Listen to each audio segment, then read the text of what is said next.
Bendiciones, mis amados. Nuestro hermano Benjamín Herrera Barrio con nosotros en esta hora. Mi hermano, Dios le bendiga. Amén, amén, mis hermanos. Dios les bendiga de una forma especial y poderosa a cada uno de ustedes. Quisiera que me hicieran seña con la mano a ver si están escuchando. ¿Se escucha? Perfecto, mis hermanitos. En esta hermosa tarde damos gracias a Dios por su misericordia. Y como estamos en un servicio que es de carácter doctrinal, nosotros ya hemos ido aprendiendo acerca del Espíritu Santo, hemos aprendido muchos temas importantes. Ahorita vamos a continuar con este tema que es de vital importancia, se relaciona con todo lo que tiene que ver con el Espíritu Santo. Pero hoy vamos a mirar un tema que usted allí, si quiere escribirlo, va a titular Comprendiendo la obra del Espíritu Santo. ¿Sí? Comprendiendo la obra del Espíritu Santo, ya que lo que Él hace hay que comprenderlo. Entonces, para nosotros tomar de fondo este tema de hoy, vamos a retomar una lectura que ya vimos anteriormente en lo relacionado con el Espíritu Santo y aparece en Mateo capítulo 3 y verso 11. Mateo capítulo 3 y verso 11.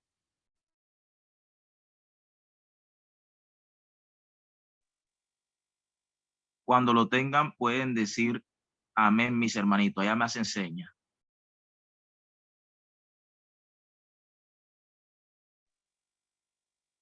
Aleluya. Vamos a esperar que todos tengan allí la lectura.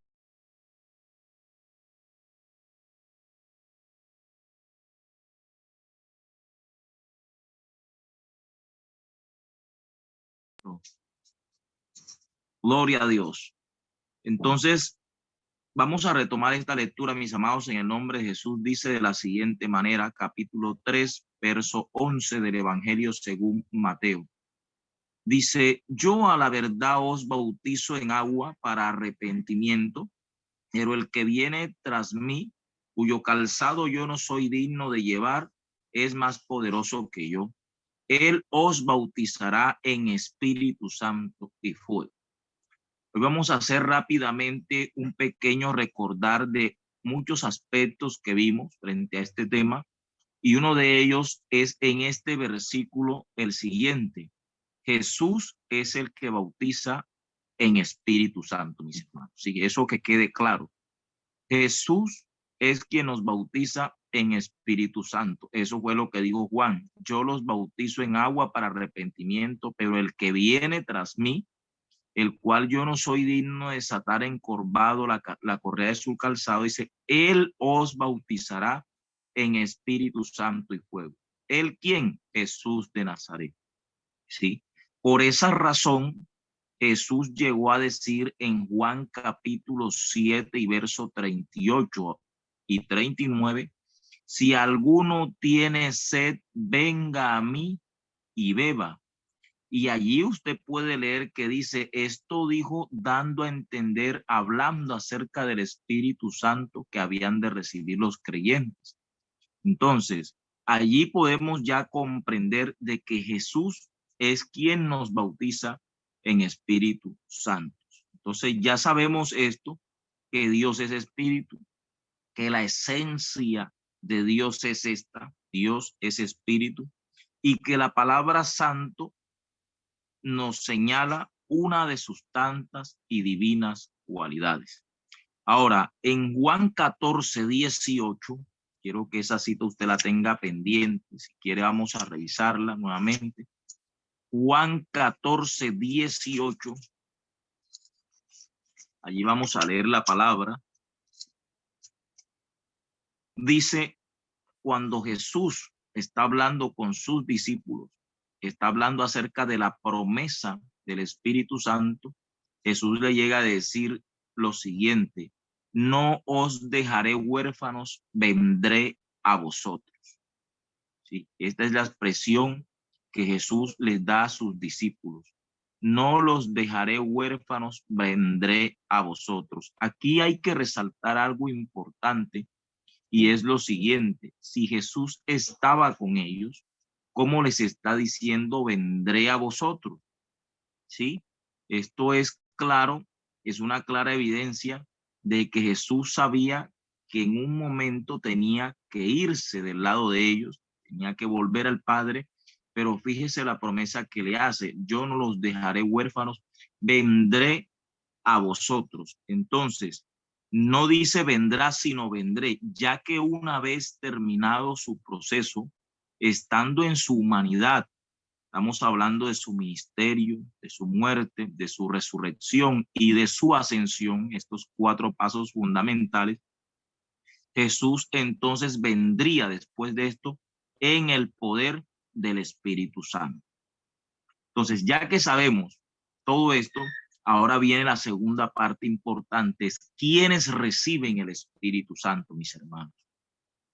Para esto nosotros debemos de buscar en Dios un entendimiento muy claro, porque muchas personas hoy queremos recibir la promesa del Espíritu Santo y oramos, y en medio de una manifestación o de un culto donde se siente la presencia de Dios, empezamos de pronto a levantar nuestras manos, a levantar nuestra voz, a clamar, a pedirle, y buscamos deseosamente con mucho anhelo, y posiblemente en algunas personas se ha dado esa llenura, pero en otros no ha podido ocurrir.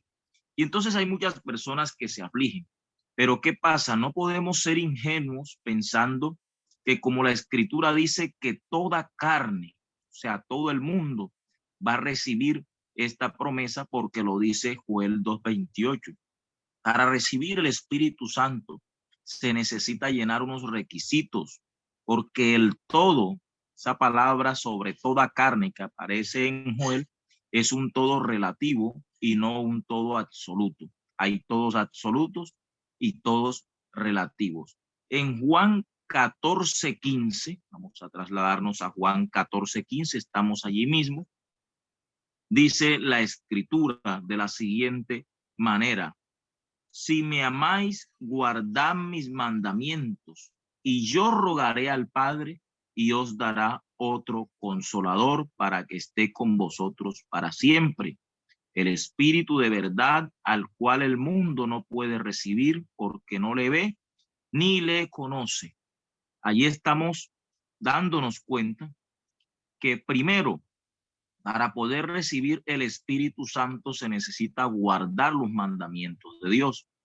Para poder guardar los mandamientos de Dios se necesita amar a Dios, y que esto solamente le es dado a quienes creen y se esfuerzan en agradar a Dios. ¿Por qué? Porque dice la ella, porque el mundo no puede recibir el Espíritu Santo porque no le ve ni le conoce.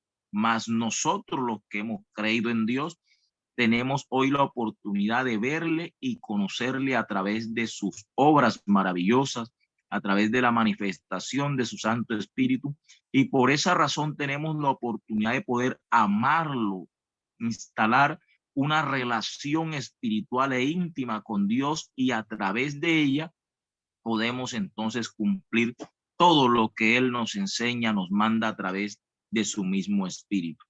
Ahora, aquí en Juan 14:15 aparece quiénes son los que reciben el Espíritu Santo. Ahí dice que todo el que practica lo que a Dios desagrada, aunque esté dentro de la iglesia, porque hablamos de mundo, no del mundo externo.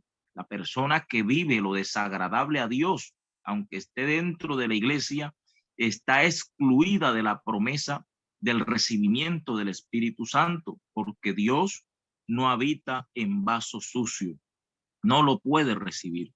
Allí dice, estará en vosotros, y continúa diciendo, no os dejaré huérfanos en esa lectura.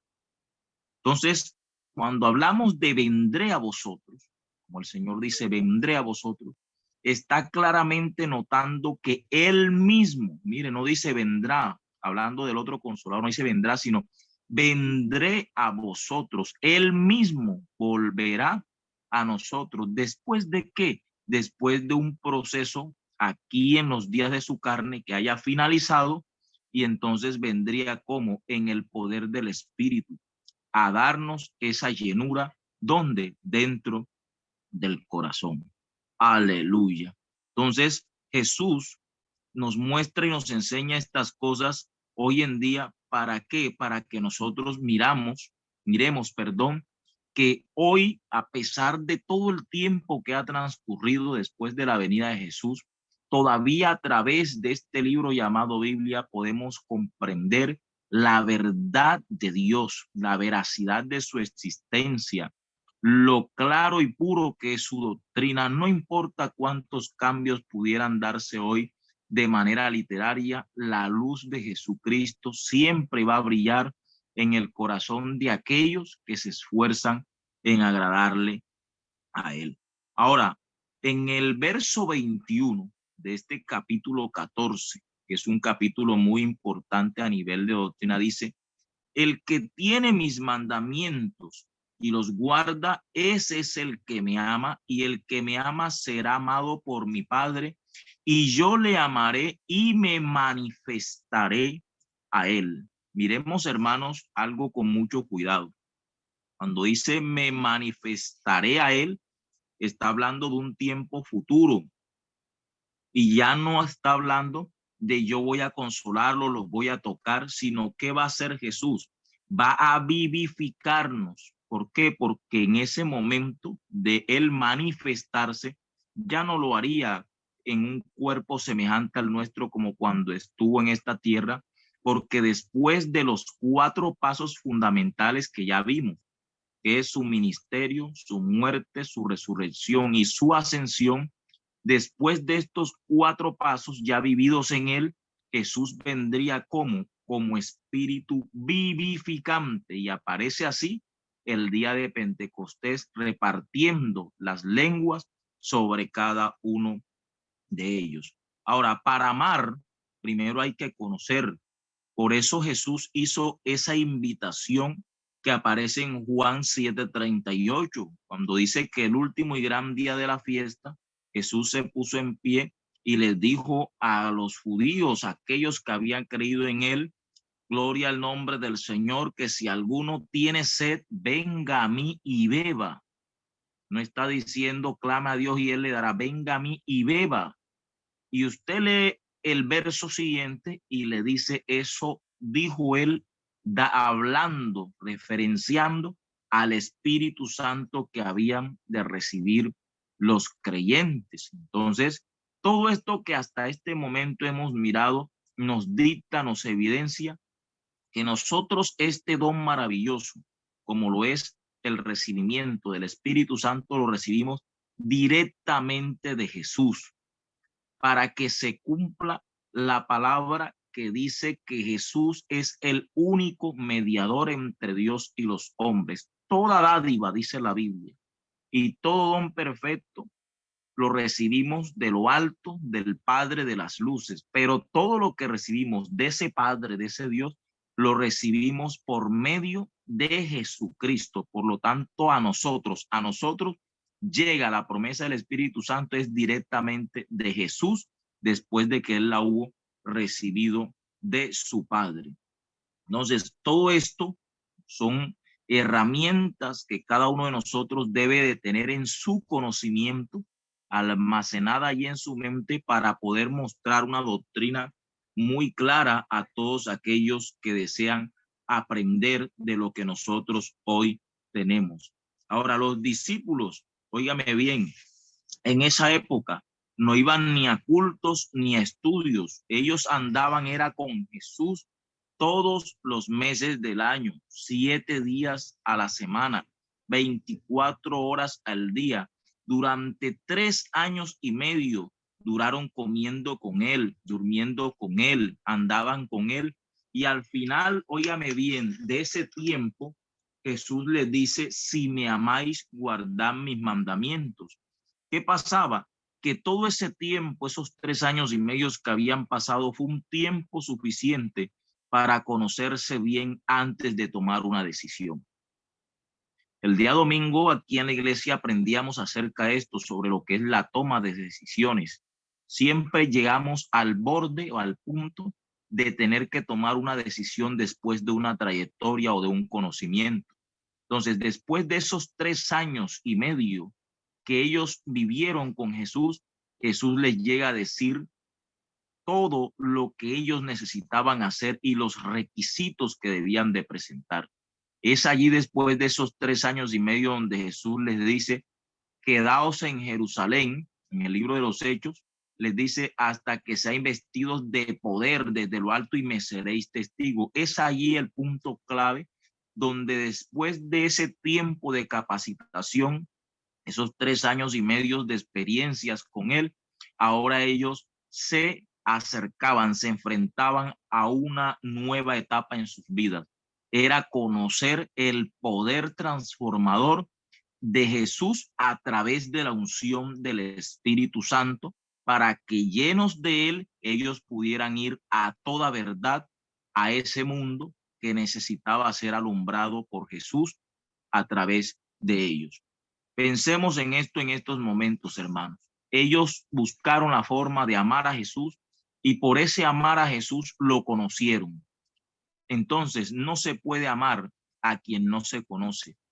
¿Por qué hoy en día, en nuestros tiempos, hay tanto divorcio? Pensemos eso en esta hora. ¿Por qué? Porque la gente se casa sin conocerse. Óigame bien este ejemplo que estoy poniendo. Hoy muchos divorcios se dan y muchos fracasos hay en los hogares. ¿Por qué? Porque la gente se casa sin conocerse. Las parejas se casan sin conocerse, sin amarse, sin tenerse confianza el uno en el otro. ¿Por qué? Porque se dejan engañar, óigame bien, de ese formato que hoy hay de amor a primera vista a través del internet. Hay que ser demasiados ingenuos para creer en eso, hermanos. Para amar a una persona, primeramente hay que conocerla. Es normal que al hombre le guste la mujer, pues si no, no es hombre, ¿verdad? Es normal que a una mujer le guste un hombre, pues de otra manera no sería mujer. Eso es algo fácil de entender. Recordemos que lo natural es eso, es normal, pero de gustarle una mujer a amarla y confiar en ella, hay mucha diferencia. Hay mucha diferencia en que usted le guste a alguien a que usted ame a esa persona y confíe en ella. Entonces, cuando no conocíamos a Dios, sabíamos que había Dios, pero ni confiábamos en él ni le amábamos a él. Ahora le amamos y confiamos en el Señor sencillamente porque lo hemos conocido. Para cada uno de nosotros amar y confiar en Dios, debemos conocerlo. Y cuando conocemos a Jesús, es cuando lo amamos y confiamos en él. Por eso el bautismo en el Espíritu Santo, mis hermanos, quisiera saber si de pronto están escuchando, ¿verdad? Si alcanzan a escuchar. El bautismo en el Espíritu Santo no es para los inconversos. Usted primero tiene que conocer al Señor para luego amar y confiar en él. El bautismo en el Espíritu Santo, mis amados, es para los hijos de Dios. ¿Por qué? Porque el Señor lo dijo en su palabra y ahí lo leímos ahorita hace un minutico en Juan 14:18, donde Jesús les dice, no os dejaré huérfanos, vendré a vosotros. ¿Qué es un huérfano? Un huérfano es un hombre o una mujer que queda sin un padre, óigame bien, sin padres. Entonces Jesús le dice, yo no los dejaré huérfanos. Desde ese momento ya Jesús se está identificando como el Padre de cada uno de nosotros, óigame bien, como Dios de cada uno de nosotros, óigame bien, y está diciendo, no los dejaré huérfanos, vendré a vosotros. Quiere decir, ahora estoy con ustedes, tengo que irme, pero yo volveré y no los dejaré solo nunca. ¿De qué manera iba a volver Jesús? Iba a volver en el poder del Espíritu Santo. En el pasado siempre se ha enseñado hoy a mis hermanos que el bautismo es para ser hijos, el bautismo en el Espíritu Santo, pero el bautismo realmente en el Espíritu Santo no es para ser hijos, el bautismo es para los que ya son hijos. ¿Por qué? Así lo dice Gálatas capítulo 4, verso 4 al verso 6. Gálatas capítulo 4, del verso 4 al verso 6. Allí dice, por cuanto sois hijos, Dios envió a vuestros corazones el espíritu de su Hijo, por el cual clamamos, Abba, Padre. ¿Sí? Ahí dice, por cuanto sois, o sea, por cuanto ya tú eres hijo de Dios, entonces Dios te confirma como hijo, enviando a tu corazón el espíritu de su Hijo, por el cual tú vas a clamar, Abba, Padre. Aleluya, bendito sea el Señor. Entonces, no se puede ser esclavo y ser hijo a la vez. Si usted es esclavo, pues no puede ser hijo. Y si es hijo, no puede ser esclavo. Así lo aclaró Jesús en Juan 8, 31 al 32. Y en ese mismo capítulo 8 del libro de Juan, óigame bien, aquí lo tenemos a la mano, ¿verdad?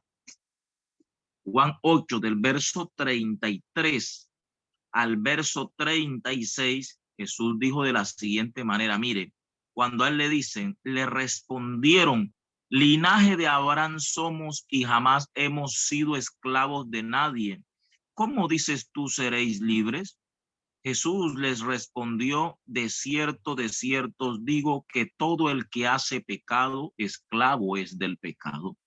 Y el esclavo no queda en la casa para siempre, el hijo sí queda para siempre. Así que si el hijo os libertare, seréis verdaderamente libres. Entonces, para ser hijo de Dios, hay que ser libertados del pecado. Es claro lo que dice allí, mis amados. Para yo ser hijo de Dios, yo tengo que ser libre del pecado, porque voy a conocer la verdad. Los hijos conocen la verdad. Y cuando yo conozca la verdad, ¿qué voy a hacer? Dice la palabra, voy a ser libre. Entonces, para yo ser hijo de Dios, necesito ser libre del pecado. Aleluya. Ahora, aquí hay que darnos cuenta de lo siguiente. Cuando nosotros somos libertados del cautiverio, es porque somos redimidos. La palabra redimido o redención significa rescate o liberación. Cuando yo soy redimido por Dios, quiere decir yo soy rescatado por Dios, soy liberado por Dios. ¿De qué? De esa vida pecaminosa. Eso significa ser redimido. ¿A fin de qué? De que yo reciba la adopción como hijo de Dios. O sea, Dios me rescata, quiere decir, me saca de las manos de un mundo, me toma en sus propias manos y de esa manera me regala la adopción, me adopta como su hijo. En ese momento yo soy libre de esa vida pasada, entro a una nueva vida y en mi nueva vida, según mi obediencia y sometimiento a la voluntad de Dios, yo logro la confirmación de esa adopción. Me convierto en hijo por adopción, hijo de Dios, y Dios me va a dar la confirmación de que soy su hijo. ¿Cómo? Con el derramamiento del Espíritu Santo en mi vida. ¿A través de quién? A través de Jesús, que es el mediador por el cual Dios nos da todas estas promesas a cada uno de nosotros. Entonces, en Romanos 8:16, vamos a buscar Romanos 8:16. Aleluya, bendito sea el Señor, mis amados. Nuestro Dios es grande y poderoso. Cada día que pasa yo le doy gracias a Dios porque esto que hoy estamos tocando, hermanos, a pesar de que lo hablamos así con tanta serenidad, usted lo está escuchando allí, lo aprendemos, lo entendemos. Esto que nosotros estamos hablando es el milagro más grande que ha podido ocurrir en la vida de un cristiano, que después de ser nosotros personas comunes y corrientes llenas de pecado en este mundo perdido, Dios, el Dios Todopoderoso, nos haya regalado la oportunidad de ser adoptados por Él y ser sus hijos. Ese es el milagro más grande que puede existir en el cristianismo. Aleluya. Entonces, en Romanos 8:16 dice que el Espíritu, sí, hermanos, el Espíritu mismo da testimonio a nuestro espíritu de que somos hijos de Dios. Oiga bien, el Espíritu mismo da testimonio a nuestro espíritu de que somos hijos de Dios. Eso que acabamos de expresar tiene un ejemplo bíblico. El mejor ejemplo de esta palabra que acabamos de ver aparece en Jesús. Y usted lo encuentra ahí en el Evangelio según Mateo capítulo 3, verso 13 al 17 por allí, donde dice que Jesús, después de subir del agua, después de que fue bautizado, el cielo se abrió y el Espíritu Santo bajó sobre él en forma corporal como paloma, y salió una voz desde los cielos que decía: este es mi Hijo amado, en quien tengo complacencia. Ese cuadro que usted puede ver allí es el ejemplo más grande que hay de este versículo que estamos leyendo. ¿Por qué? Porque aquí dice: el Espíritu mismo da testimonio a nuestro espíritu de que somos hijos de Dios. El Espíritu Santo estaba en ese momento del bautismo de Jesús dando testimonio a su propio espíritu de que él era hijo de Dios. Pues no le dice: miren muchachos, ese que está allá es mi hijo amado. No dice: este es mi hijo amado. ¿A quién se lo está diciendo? Al mismo Jesús, con testigos allí presentes. Entonces, esto es importante. El espíritu que nosotros recibimos, el Espíritu Santo, cuando llega, lo que hace es que nos confirma a nosotros mismos en el espíritu nuestro de que hemos recibido la adopción como hijos de Dios. Esto es importante. Por eso cada cristiano en la iglesia del Señor debe de buscar la forma de que sobre su vida llegue la manifestación del Espíritu Santo, porque es así como usted recibe la confirmación de la adopción como hijo de Dios a través del evangelio, de la fe en el evangelio. Entonces, Jesús fue engendrado, fue gestado, fue concebido, nació, creció en estatura, en sabiduría, en gracia delante de Dios y delante de los hombres.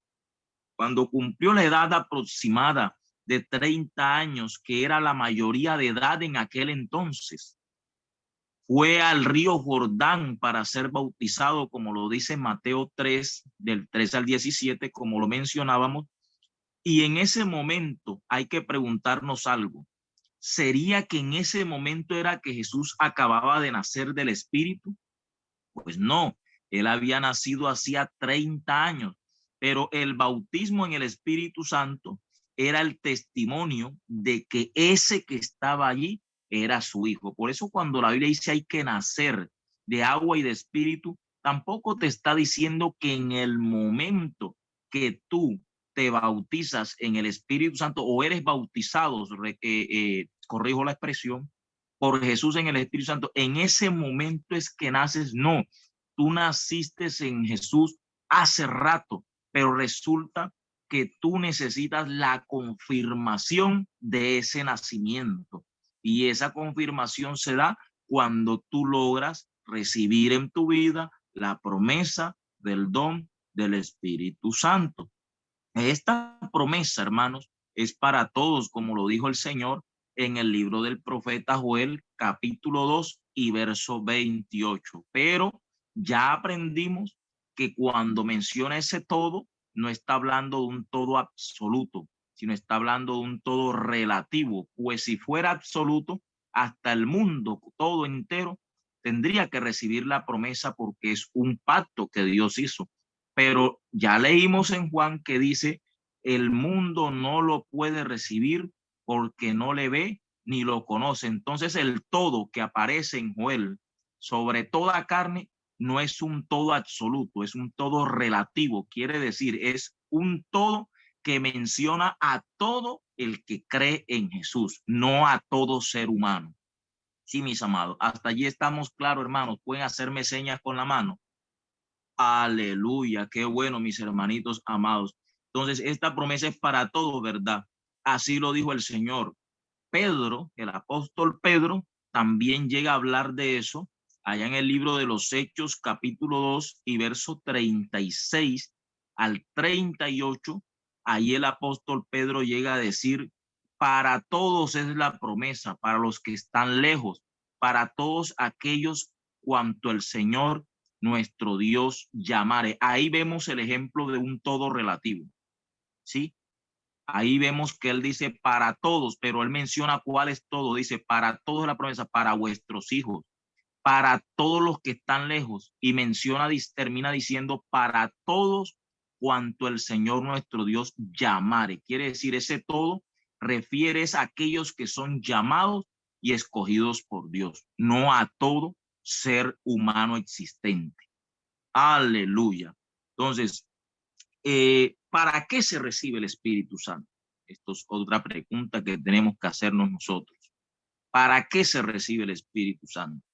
Se recibe para que esté en vosotros, o sea, en nosotros, para siempre. Eso fue lo que dijo Jesús.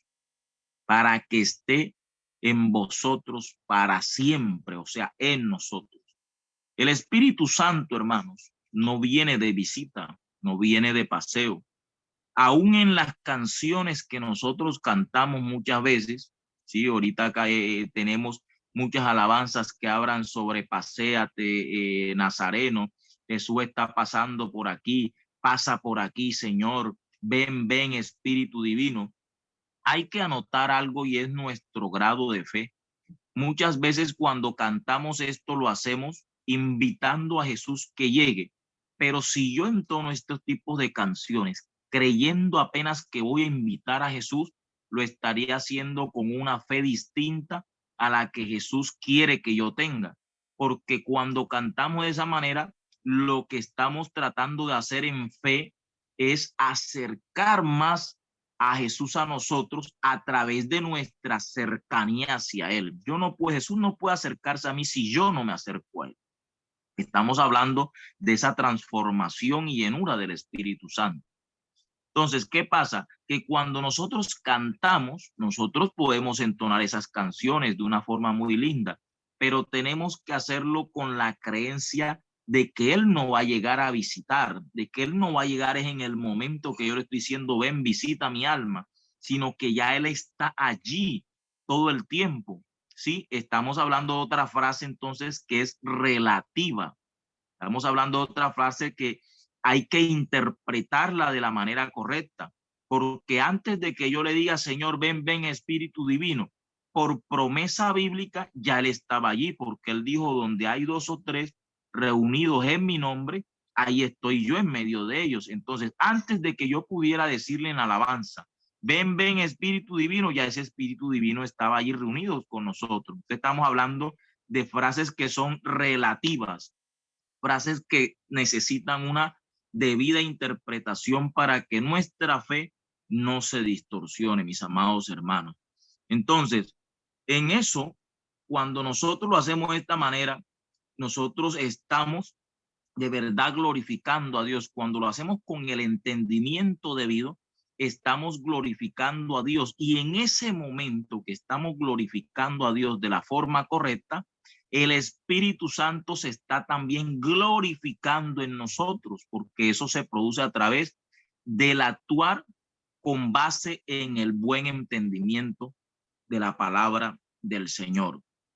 Entonces, esto nosotros hoy debemos de aprenderlo, mis hermanitos. Esta enseñanza que es muy extensa y que la hemos venido viendo por parte, por etapas, debemos de tenerla clara, porque allí, en ese entendimiento, en esto que estamos aprendiendo hoy, es donde se empieza a tener la claridad de cómo nació la iglesia del Señor, cuándo nació la iglesia del Señor. La iglesia de nuestro Señor, la iglesia de Jesús, la iglesia de Dios, como la queramos llamar, la iglesia apostólica, la iglesia en la que estamos, la iglesia de la verdad. La iglesia no nació ahora cuando fue fundada por el hermano Laureano Varela, por el hermano Dahuerto Ayala, por el hermano, cualquiera que haya dicho que fundó la iglesia. La iglesia nació realmente, óigame bien, como iglesia reconocida por Dios el día de Pentecostés. Nació ese día en Jerusalén, en el aposento alto. Ese día cuando el Espíritu Santo cayó sobre la vida de más de 120 creyentes aproximadamente, entre los que estaban los 12 apóstoles, María, la madre del Señor, y todos aquellos fieles creyentes que se encontraban allí en ese lugar. Y desde entonces el Espíritu Santo está en la iglesia. Desde ese día el Espíritu Santo está en la iglesia. Él no se ha ido. Él no se ha ausentado. Él está en la iglesia desde ese día. Oiga bien, ¿cuántos creyentes de pronto no habrían en ese tiempo? Pero el Espíritu Santo confirmó a aquellos que estaban en el aposento alto como iglesia. Nosotros no sabemos cuántos cristianos realmente de corazón hoy en el pueblo de Dios de verdad se esfuerzan en agradar a Dios de corazón. No lo sabemos. Por hechos, por las obras, por la forma de actuar de cada uno, podemos de pronto tener una idea. Fulano está buscando a Dios de corazón, pero solo Dios sabe de verdad quiénes lo están buscando a él. Y sobre esos que le buscan de corazón, esos que se meten de verdad a buscar en humildad una vida agradable a Dios, esos son los que suben a la parte alta del aposento que es la iglesia. Y esos que están ahí en ese aposento son los que tienen la oportunidad de recibir el don del Espíritu Santo. No por presión, ni con tanto grito, ni con tanto ruido, sino que la obediencia y esa vida llena de humildad, de santidad y de búsqueda a Dios da como resultado que el Señor cumple su promesa y nos regala entonces el derramamiento del don del Espíritu Santo. Entonces la iglesia, por esa razón, es el templo de Dios. Así lo dice Primera de Corintios, capítulo 6, verso 19 al 20.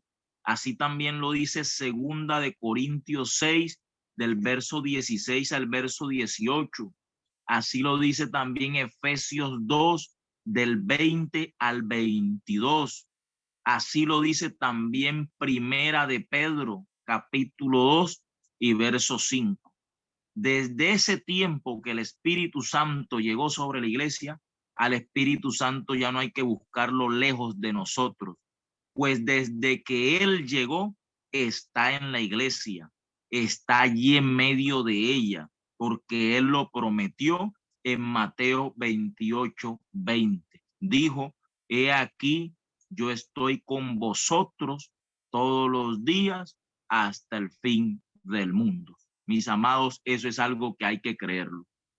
Eso es algo que hay que guardarlo en el corazón. Son promesas de Dios. Y si algo tiene Dios, es que Dios es fiel y verdadero. Por eso en esta tarde finalizo esta enseñanza invitando a todos los hermanos, allá a la iglesia de Laguna Flor y a todos los hermanos, a cada día esforzarnos en buscar la presencia del Señor, el rostro de nuestro Dios, mis amados, que en esa búsqueda, en ese deseo, cada vez que nos reunamos, allí estará el Señor, porque esa es la promesa que hoy hemos aprendido.